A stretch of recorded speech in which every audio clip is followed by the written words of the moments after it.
नमस्कार जी, मध्य प्रदेश छत्तीसगढ़ देख रहे हैं आप। मैं हूं अवधेश कुमार। सीजी एक्सप्रेस की शुरुआत करेंगे छत्तीसगढ़ की बड़ी खबरों के साथ। पहली बड़ी खबर की बात करें तो सुकमा के किस्ता ग्राम की है, जहां पर सुरक्षा बलों और नक्सलियों के बीच करीब 26 घंटे तक मुठभेड़ चली। इस मुठभेड़ में 3 जवान शहीद हो गए, जबकि 15 जवान घायल हैं। इनमें से 13 जवानों को बेहतर इलाज के लिए रायपुर लाया गया है। 12 जवानों को रामकृष्ण केयर अस्पताल में भर्ती करवा दिया गया है। सीजी एक्सप्रेस के दूसरी बड़ी खबर की बात करें तो शुक्रवार को नारायणपुर पुलिस के सामने 7 लाख के 3 इनामी समेत 6 नक्सलियों ने सरेंडर कर दिया। हथियार डालने वाले 2 नक्सलियों पर 1-1 लाख और 1 नक्सली पर 5 लाख का इनाम घोषित था। बताया जा रहा है कि हथियार डालने वाले नक्सलियों में एक एरिया कमांडर और बाकी जन मिलिशिया के सदस्य हैं। सीजी एक्सप्रेस की तीसरी बड़ी खबर की बात करें तो नक्सली अब सुपारी लेकर हत्या की वारदात को अंजाम दे रहे हैं। राजनांदगांव के एसपी पी सुंदर राज ने खुलासा किया है कि नक्सली अब सुपारी किलर्स बन चुके हैं। दरअसल नक्सलियों ने राजनांदगांव के बकरकट्टा के दरियाकोना गांव में 13 दिसंबर 2015 को 10वीं में पढ़ने वाले स्कूली छात्र मनीष यादव और ग्रामीण भगेलाल की गोली मारकर हत्या कर दी थी। सुकमा के किस्ता ग्राम में सुरक्षा बलों और नक्सलियों के बीच करीब 26 घंटे तक मुठभेड़ चली। इस मुठभेड़ में 3 जवान शहीद हो गए, जबकि 15 जवान घायल हैं। इनमें से 13 जवानों को बेहतर इलाज के लिए रायपुर लाया गया है और 12 जवानों को रामकृष्ण केयर अस्पताल में भर्ती करवाया गया है, जबकि 1 जवान का एमएमआई अस्पताल में इलाज चल रहा है। इनमें से 6 जवानों की हालत गंभीर है। छत्तीसगढ़ के डीजी नक्सल ऑपरेशन डीएम अवस्थी ने अस्पताल का दौरा कर घायल जवानों का हालचाल जाना। गृह विभाग के संसदीय सचिव लाभचंद बाफना भी अस्पताल पहुंचे और 2 जवानों का इलाज इस बीच जगदलपुर में चल रहा है। इस मुठभेड़ में 10 नक्सलियों के मारे जाने की खबर है, हालांकि इसकी पुष्टि अभी होनी बाकी है।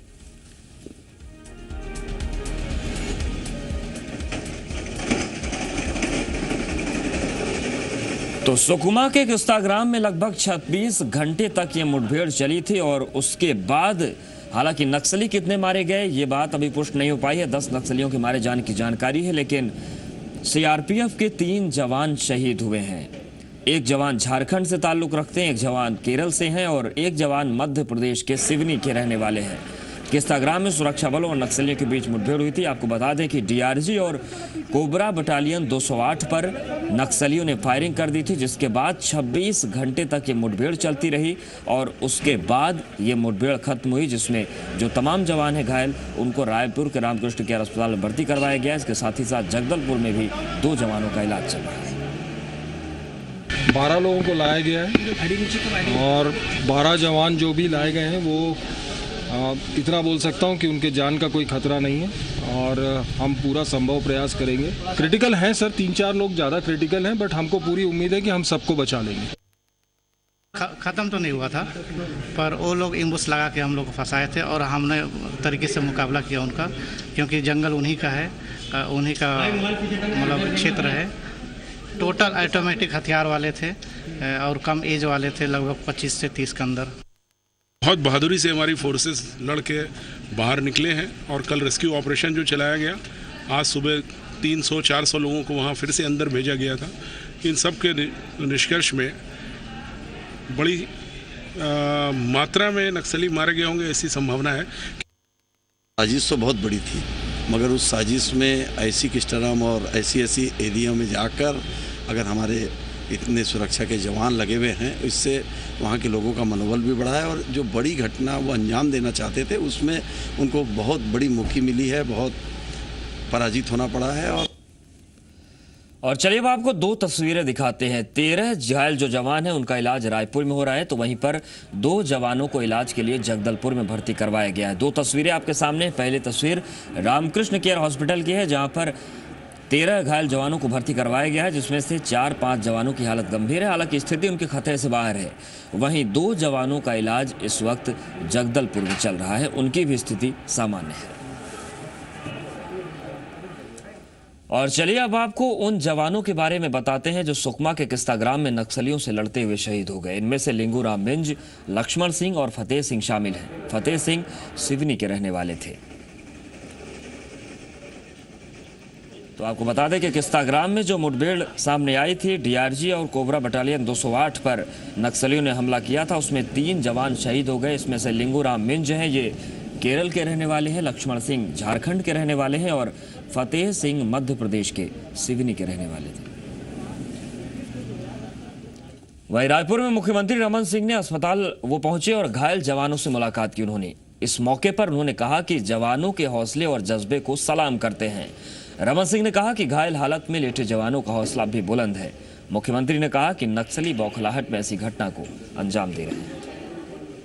जवानों से मिला जो बहुत बहादुरी के साथ मुकाबला उन्होंने किया और हमारे घायल जवान हैं वो उनकी स्थिति भी बहुत अच्छी है, बहुत जल्दी ठीक होंगे और उनका मनोबल भी बहुत मजबूत है। फिर से हम वापस जाएंगे और वहाँ फिर मुकाबला करेंगे। और चलिए आगे बढ़ते हैं और बात करते हैं नक्सलियों के सरेंडर की। शुक्रवार को नारायणपुर पुलिस के सामने 7 लाख के 3 इनामी नक्सलियों ने सरेंडर किया। उनके साथ ही साथ 6 और नक्सलियों ने सरेंडर किया है। हथियार डालने वाले 2 नक्सलियों पर 1-1 लाख और एक नक्सली पर 5 लाख रुपए का इनाम घोषित था। बताया जा रहा है कि हथियार डालने वाले नक्सलियों में एक एरिया कमेटी कमांडर और बाकी जन मिलिशिया के सदस्य हैं। सरेंडर करने वाले नक्सलियों को सरकार की ओर से पुनर्वास योजना के तहत लाभ दिया जाएगा। नक्सलियों ने आत्मसमर्पण किया है। इसमें कुछ नक्सली मीडियम कार्डर के भी हैं, जैसे एक एरिया कमेटी मेंबर है जिसके ऊपर 5 लाख का इनाम है। काफ़ी समय से वो नक्सली के साथ सक्रिय था। इनकी पहचान गुप्त रखने के लिए नाम बदला गया है। नक्सली अब सुपारी लेकर भी हत्या की वारदात को अंजाम दे रहे हैं। चौंकाने वाला खुलासा सामने आया है। राजनांदगांव के एसपी पी सुंदरराज भी ने खुलासा किया कि नक्सली अब सुपारी किलर्स बन गए हैं। दरअसल नक्सलियों ने राजनांदगांव के बकरकट्टा के दरियाकोना गांव में 13 दिसंबर 2015 को 10वीं में पढ़ने वाले स्कूली छात्र मनीष यादव और ग्रामीण भगेलाल की गोली मारकर हत्या कर दी थी। नक्सलियों ने इन दोनों की हत्या पुलिस मुखबिरी के शक में की थी, लेकिन 10वीं के छात्र की मुखबिरी करने की बात पुलिस किसी भी एंगल से सही नहीं लग रही थी। पुलिस ने इसमें हत्या का मामला दर्ज किया और पुलिस ने जब गहराई से पड़ताल की तब इस दोहरे हत्या के मामले में जयसिंह नेताम को गिरफ्तार किया गया। पुलिस के सामने जयसिंह ने दोनों की नक्सलियों की जो हत्या की बात करवाने की ये बात कबूली। पुलिस पूछताछ में आरोपी जयसिंह ने बताया कि मनीष यादव के पिता इंदल यादव उसका उधार लिया हुआ 15,000 रुपए नहीं लौटा रहे थे। गांव की पंचायत में भी मामले का फैसला जयसिंह के खिलाफ हुआ था, जिसके बाद जयसिंह इंदल यादव से बदला लेना चाहता था और जयसिंह ने इसी बात को लेकर नक्सलियों से संपर्क करके मनीष को पुलिस का मुखबिर बताया। जयसिंह की जानकारी पर भरोसा करके नक्सलियों ने 13 दिसंबर की रात मनीष और उसके साथ रहे भगेलाल की गोली मारकर हत्या कर दी थी। नक्सलियों ने दोनों के पुलिस मुखबिर होने के पर्चे भी फेंके थे। नक्सली द्वारा उन लोग एक प्रकार की सुपारी किलिंग की गई थे, जो गांव की जयसिंह नेताम की शिकायत पर, उनके बोलने अनुसार, उनके इशारे पर नक्सली द्वारा निर्दोष ग्रामीण या निर्दोष स्कूल के स्टूडेंट को सुपारी किलिंग कर एक गैर मानव का हरकत की गई थे। ये हरकत काफ़ी निंदनीय है। बिलासपुर की बात करें तो यहां अब तक आबकारी विभाग को शराब ठेके के लिए महज 26,773 फॉर्म ही प्राप्त हुए हैं। विभाग को अब तक 13,38,65,000 की आमदनी हुई। यदि पिछले वर्ष के आबकारी ठेके की बात करें तो शासन को इस वर्ष करीब 25,40,000 रुपए के राजस्व का नुकसान हुआ है। पिछले साल 27,281 फॉर्म प्राप्त हुए थे, जिसके बाद विभाग को 13,64,05,000 रुपए मिले। इस तरह से साल करीब 25 लाख रुपए के राजस्व की हानि हुई। जानकारों का कहना है कि पूरे प्रदेश में शराब ठेकेदार सिंडिकेट बनाकर काम कर रहे हैं, जिसमें प्रदेश के अन्य जिलों में भी फॉर्म से मिलने वाले राजस्व की कमी हो रही है। बिलासपुर में शराब का ठेका 5 मार्च को लॉटरी के जरिए दिया जाएगा।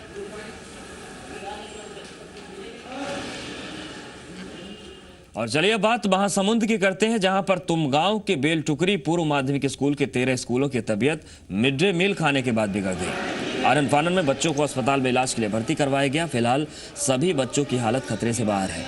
खबर मिलते ही जिले के कलेक्टर बच्चों का हालचाल जानने के लिए अस्पताल पहुंचे। वहीं घटना के बाद मध्याह्न भोजन बनाने वाली सहेली स्व सहायता समूह को हटा दिया गया है। स्वास्थ्य और पीएचई विभाग टीम खाने के साथ पानी का भी सैंपल जांच के लिए भेजा है। आपको बता दें कि महासमुंद के बेल टुकरी मिडिल स्कूल में शुक्रवार दोपहर 97 बच्चों में लगभग 50 बच्चों ने मध्याह्न भोजन खाया था और भोजन के बाद अचानक करीब 13 बच्चों ने उल्टी, पेट दर्द और पैर में दर्द की शिकायत की, जो आनन फानन में इलाज के लिए अस्पताल में भर्ती करवाए गए।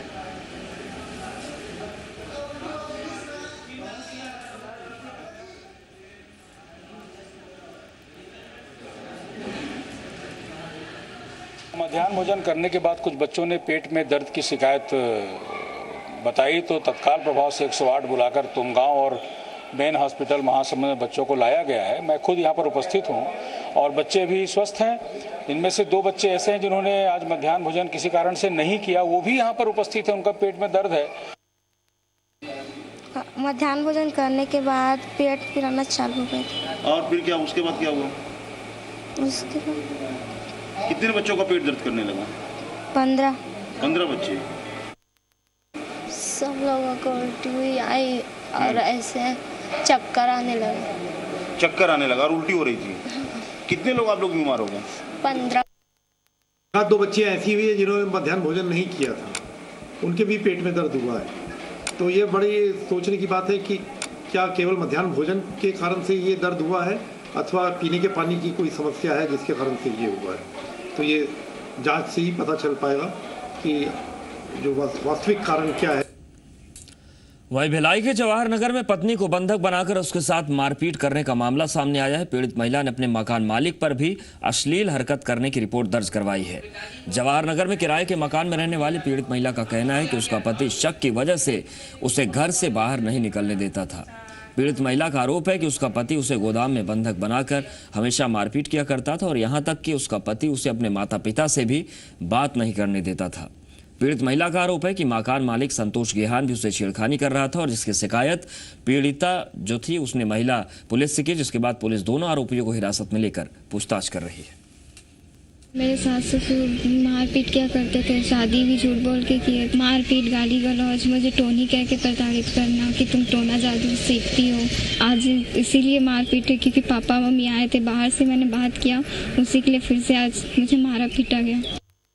मेरे ऊपर शक सुबह करते हैं, किसी से बातचीत नहीं करने देते, माता पिता से नहीं मिलने देते, नहीं बातचीत करने देते, मारपीट करते हैं, ऐसा उन्होंने बताया है।